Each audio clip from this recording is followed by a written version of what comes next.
podcast. Jebuth.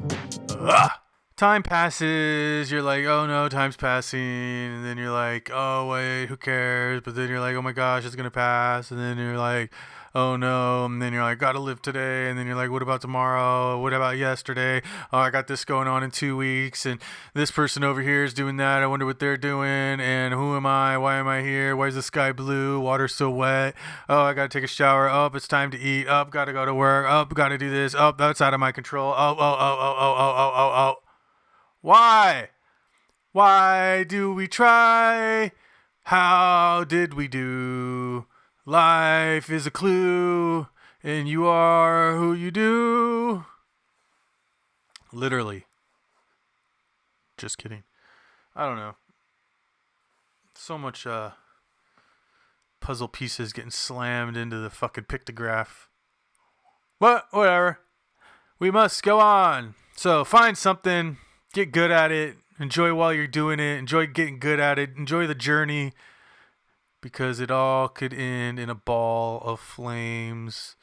Or a really bad nightmare that you never wake up from. Or some fucking nanovirus fucking crawling in your receptors from a vaccine that was supposed to stop a bigger virus. Nothing matters. So, be humble. Eat well. Enjoy life. Be mobile, fluid. Motion is lotion. Brain should not be waste.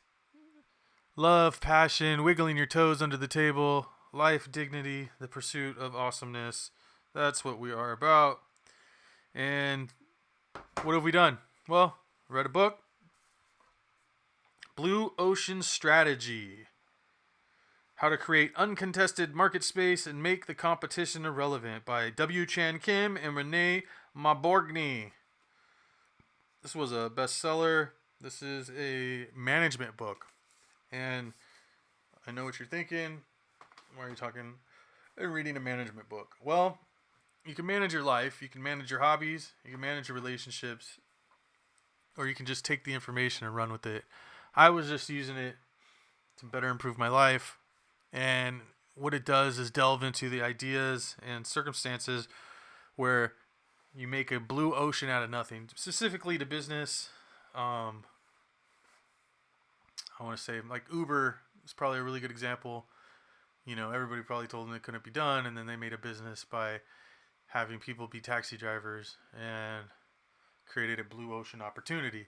And there's a ton of them, and they don't last forever. So when you see them, you got to make them. But as an analogy for life, you can do that with relationships, maybe even looking for a job, working at your current job, creating opportunities, even health and cooking and whatever. I mean, I don't know. If you get abstract, it's endless. And if you're not managing a business or people, then yeah, you might think what? But unlocking that chamber to the brain is what it's all about. I think it was really good. Would I recommend it? Absolutely. There's a lot of worse things you could read. The global bestseller, embraced by organizations and industries worldwide, challenges everything you thought you knew about the requirements of strategic success. Now updated with fresh content from the authors. Anyway, I would suggest it was suggested by a bunch of people, so I read it. This one here is from 2015, hardcover, and it's cool. Definitely would help improve your life. And why waste any time? Go for it. Watched a bunch of movies. It's probably my number one hobby. I try to read every day, but obviously I read every day, and I don't actually watch movies every day, but I do watch a lot of movies. I finally binge watched and watched all seasons 1 through 4 of Stranger Things, and I thought it was pretty good. I thought the first season was really good, second season was okay, and it kind of died out, but then it whipped around and was alright, and I can see why people love it. I didn't love it, but it was fun. Do I recommend it? Sure, why not? The final season's coming out, and yes, I will watch it. Alright, I saw a documentary called The Devil and Daniel Johnston about the musician from 2005, a manic depressive genius, singer, songwriter, artist, and it was really interesting. I love musicians, their fucking struggle, their turmoil, the devils that they fight, and literally he was fighting like, you know, interdimensional beings, I think, in his head, or from growing up religious or whatever. But he made good tunes, and that probably is a direct reflection why. So, would I recommend it? Absolutely. Check it out. Also, I finally got around to watching, which I wanted to watch forever, American Movie, directed by Chris Smith from 1999. It's a documentary or a mockumentary. I don't even know. I think it's a real documentary, but it's kind of funny, but I don't know if the dudes are funny. But basically, this dude has a mission and dream to create a movie, and it's all the behind the scenes action of trying to get that movie made. And he actually does get it made, had to get money and all this stuff, but super fun, super awesome, and definitely an American dream, American movie. Peep it out. And then I saw, which I fucking loved, from Robert Eggers, the Witch from 2015. And it takes place in the 1600s in New England, and it's about witchcraft and fucking religion, and it's just so epic and low budget and fucking serene and wicked, and just a really, really good movie. Eggers has gone on to make a few things after that I didn't even know were him, including The Northman. He did some sort of Nosferatu movie, which I don't know when it came out here. Another gothic tale. And The Lighthouse, which actually won, I think, a bunch of awards or were nominated. But anyway, kick ass. Love the humble, serene idea of making a movie, and he did that well. And I saw from Wim Wenders, speaking of tickling your toes under the table, Wings of Desire from 1987, the cult classic, and it's fantastic. It's the perspective of witches, it's the perspective of angels, the opposite of witches, and working throughout the cities of Berlin, but nobody can see him, but they can see each other. And then like Peter Falk, Columbo plays himself, and he's the next angel, and I don't know, it's just fucking amazing.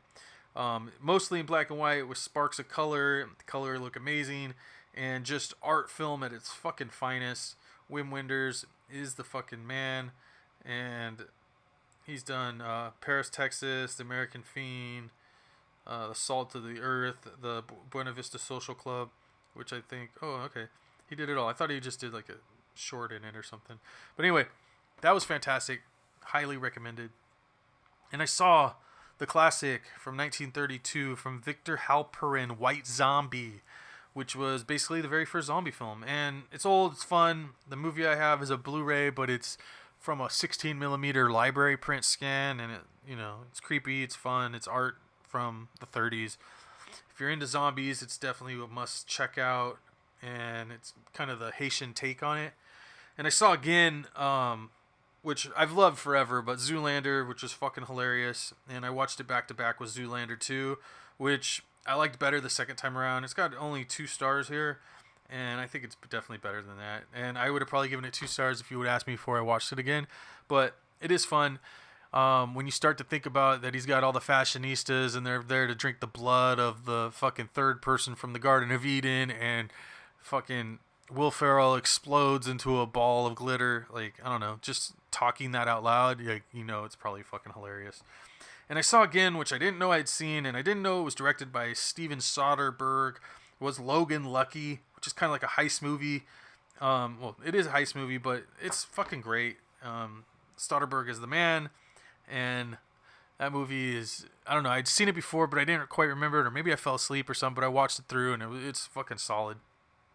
And then I did watch Wolf Creek from 2005, directed by Greg McLean, and it's an Australian indie horror thriller, and it just fucking captures the madness of film, the tension and terror, and I don't know, it really did get me. I've been trying to watch more, horror for Halloween or whatever, or for the season, and this was really good. It's indie, it's in fucking Australia, so it has like that creepy, scary outback, but Mad Max roads in the background, and fucking tourists get fucking captured and kidnapped and fucking tortured, and I don't know. Highly suggested. There's a part 2, which I'm gonna probably want to check out now. And Greg McLean, I saw, had done The Jungle, the Belko Experiment.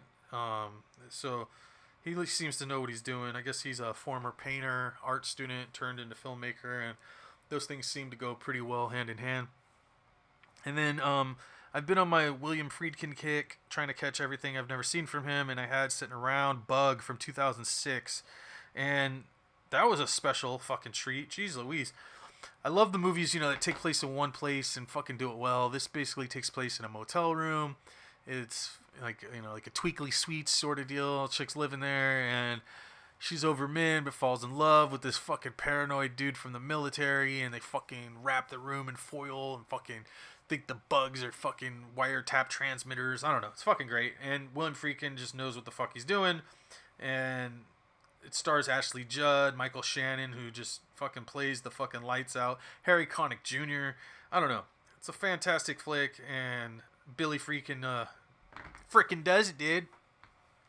So I think that's pretty much it. I'm sure there's something else I saw. That's only a handful of movies.